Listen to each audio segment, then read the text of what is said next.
മറ്റൊരു പ്രധാനപ്പെട്ട വാർത്തയിലേക്ക് വരുമ്പോൾ സിക്കിമിൽ കഴിഞ്ഞ ദിവസമുണ്ടായ ദുരന്തം നമ്മളെല്ലാവരും കേട്ടതാണ്. 8 പേരിലധികം പേരുടെ മരണത്തിന് ഇടയാക്കിയ സിക്കിമിലെ തുരങ്ക നിർമ്മാണം. ഈ തുരങ്ക നിർമ്മാണത്തിനിടയിൽ കാണാതായവരിൽ ഒരു മലയാളിയുണ്ട്. അദ്ദേഹം കോട്ടയം സ്വദേശിയാണ്. ഈ കോട്ടയം സ്വദേശി അനീഷിൻ്റെ തിരിച്ചുവരവിനായി കാത്തിരിക്കുകയാണ് കുടുംബം. നാഷണൽ ഹൈഡ്രോ ഇലക്ട്രിക് പവർ കോർപ്പറേഷനിൻ്റെ ജിയോളജി വിഭാഗത്തിൽ സീനിയർ മാനേജറായി ജോലി ചെയ്തു വരികയായിരുന്നു അനീഷ്. ഇതിനിടയിലാണ് അദ്ദേഹത്തിന് ഹരിയാനയിലായിരുന്നു ജോലി. ഈ ഇടയിലാണ് അദ്ദേഹത്തിന് സിക്കിമിലേക്ക് പോസ്റ്റിംഗ് ഉണ്ടാവുന്നത്. ആ പോസ്റ്റിങ്ങിനിടയിലാണ് അവിടെ ജോലി ചെയ്തു വരുന്നതിനിടയിലാണ് ഈ ദുരന്തം ഉണ്ടാവുന്നത്. അനീഷ് പഠിച്ച അദ്ദേഹത്തിൻ്റെ മുൻ അധ്യാപകനെ ഈ അധികൃതരെ വിളിച്ചറിയിക്കുമ്പോൾ മാത്രമാണ് ഈ ദുരന്തത്തെക്കുറിച്ച് നാട്ടിലും വീട്ടിലും അറിയുന്നത് എന്നതാണ് സാഹചര്യം. ഇപ്പോൾ അദ്ദേഹത്തിൻ്റെ ഭാര്യ അടക്കമുള്ളവർ സിക്കിമിലേക്ക് എത്തിച്ചേർന്നുണ്ട്. അനീഷിൻ്റെ ഭാര്യ സഹോദരനടക്കം അവിടെ എത്തിയിട്ടുണ്ടെന്നാണ് മനസ്സിലാക്കുന്നത്. ഭാര്യ സഹോദരൻ സനൽ തന്നെ നമുക്കൊപ്പം ചേരുന്നു. ശ്രീ സനൽ, എന്താണ് ഇപ്പോൾ ലഭിക്കുന്ന അപ്ഡേറ്റുകൾ? എന്തെങ്കിലും പുതിയ വിവരങ്ങളുണ്ടോ നമുക്ക് തെരച്ചിൽ സംബന്ധിച്ച്? റെസ്ക്യൂ ടീം അകത്തേക്ക് പോയിട്ടുണ്ട് എന്നല്ലാണ്ട് വേറെ അപ്ഡേറ്റ് ഒന്നും നമുക്ക് കിട്ടിയിട്ടില്ല ഇതുവരെ. സനൽ ഇപ്പോൾ അവിടെ തന്നെയാണോ? സ്പോട്ടിൽ തന്നെ ഉണ്ടോ? ഞാൻ സ്പോട്ടിൽ തന്നെ ഉണ്ട്. ഞങ്ങള് സ്പോട്ടിലാണ് ഉള്ളത്. അനീഷിന്റെ ഭാര്യ അടക്കമുള്ളവർ ആ സ്ഥലത്ത് എത്തിയിട്ടുണ്ടല്ലേ?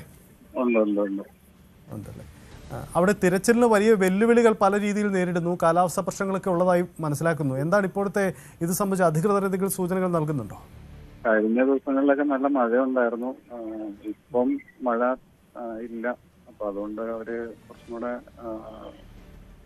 ഇത് പ്രോപ്പറായിട്ട് റെസ്ക്യൂ ചെയ്യാനായിട്ട് ശ്രമിക്കുന്നുണ്ട്. അതിലെ ഗ്യാസ് ലീക്കിന്റെ ഇഷ്യൂ അവിടെ അതിന്റെ ടണലിന്റെ അകത്തുണ്ടായിരുന്നു. അപ്പൊ അത് ഒരു റെസ്ക്യൂ ഇഷ്യൂസ് അവർക്ക് ഉണ്ടായിട്ടുണ്ടെന്നുള്ള രീതിയിൽ പറഞ്ഞിട്ടുണ്ട്. നമ്മൾ വാർത്തകളിലൊക്കെ മുമ്പ് കേട്ടതുപോലെ തന്നെയാണോ അവിടെ നേരിട്ട് സനലിൽ എത്തിയപ്പോൾ ബോധ്യപ്പെട്ട കാര്യം എങ്ങനെയാണ്? ഈ അപകടത്തിന്റെ ഒരു വ്യാപ്തി എത്രമാത്രമുണ്ട്? നമുക്ക് അതിന്റെ അകത്തേക്ക് ആക്സസ് ഒന്നും ഇല്ല. നമ്മള് പുറത്ത് വെയിറ്റ് ചെയ്യാം. ഓക്കെ സനലിലെ ഒരു കാര്യം കൂടി, നിങ്ങളെ സനലിനെ നമുക്ക് അദ്ദേഹം അവിടെ ആ രക്ഷാപ്രവർത്തനത്തിന്റെ സാഹചര്യങ്ങളിൽ നിൽക്കുകയാണ്, നമുക്ക് മനസ്സിലാക്കാനാവും. എന്തായാലും കാണാതായ അനീഷിൻ്റെ ഭാര്യ സഹോദരൻ സനലിനെയാണ് നമ്മൾ ബന്ധപ്പെട്ടത്. സനലും സിക്കിമിലുണ്ട്. ഒപ്പം അദ്ദേഹത്തിൻ്റെ സഹോദരിയും അനീഷിൻ്റെ ഭാര്യയുമടക്കം ആ സ്ഥലത്ത് എത്തിയിട്ടുണ്ട്. അനീഷും എൻ്റെ ഭാര്യ അടക്കമുള്ളവർ ഇപ്പോൾ നാട്ടിൽ തൃപ്പൂണിത്തറയിലായിരുന്നു താമസമെന്നാണ് മനസ്സിലാക്കുന്നത്. ഈ സംഭവം അറിഞ്ഞതോടുകൂടി അവരെ അവിടേക്ക് എത്തിച്ചിരിക്കുന്നു എന്നാണ്, ഡൽഹിയിൽ നിന്നും ഇപ്പോൾ സിക്കിമിൽ അവരെ എത്തിച്ചിരിക്കുന്നു എന്നാണ് മനസ്സിലാവുന്നത്. 2011 ഈ കോർപ്പറേഷനിൽ ഹരിയാനയിൽ അനീഷ് ജോലിയിൽ പ്രവേശിച്ചത്. അദ്ദേഹം അവിടെ കുടുംബമായി താമസിച്ചു വരികയായിരുന്നു. 7 മാസം മുമ്പാണ് ജോലിക്കായി സിക്കിമിലേക്ക് പോയത്. ഇതോടെ ഭാര്യയും മക്കളായ അർണവും കാർത്തിയായനിയും തൃപ്പൂണിത്തറയിലെ അവരുടെ വീട്ടിലേക്ക് താമസം മാറ്റി. അനീഷ് കോട്ടയം സ്വദേശിയാണ്. കോട്ടയം മണർകാട് സ്വദേശിയാണ്. അദ്ദേഹത്തിൻ്റെ വീട്ടിൽ അമ്മയും അച്ഛനും അടക്കമുള്ളവരുണ്ട്. അവരൊക്കെ ഈ അനീഷ് കാണാതായ വാർത്തയിൽ തിരച്ചിൽ നടക്കുന്നതിൽ ഏറെ പ്രതീക്ഷയോടെ അനീഷിൻ്റെ തിരിച്ചുവരവിന് കാത്തിരിക്കുന്നു എന്നതാണ് സാഹചര്യം.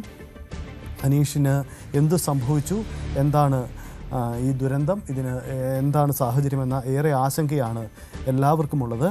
എന്തായാലും തിങ്കളാഴ്ച രാത്രി 8 മണിയോടുകൂടിയാണ് NHPC ഉദ്യോഗസ്ഥർ ഇക്കാര്യം കുടുംബത്തെ അറിയിക്കുന്നത്. തുടർന്നാണ് ഈ ദുരന്തത്തിൻ്റെ വ്യാപ്തിയും തെരച്ചിൽ നടപടികളും അടക്കമുണ്ടാവുന്നത്.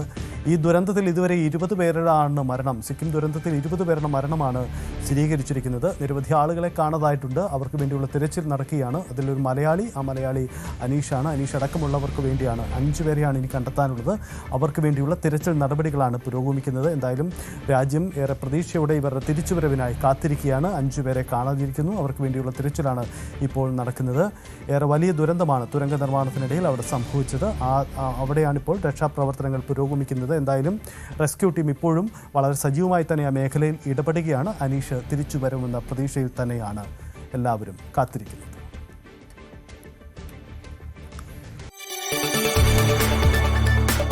കൂടുതൽ വാർത്തകൾക്ക് News 18 Keralam YouTube channel subscribe ചെയ്യുക.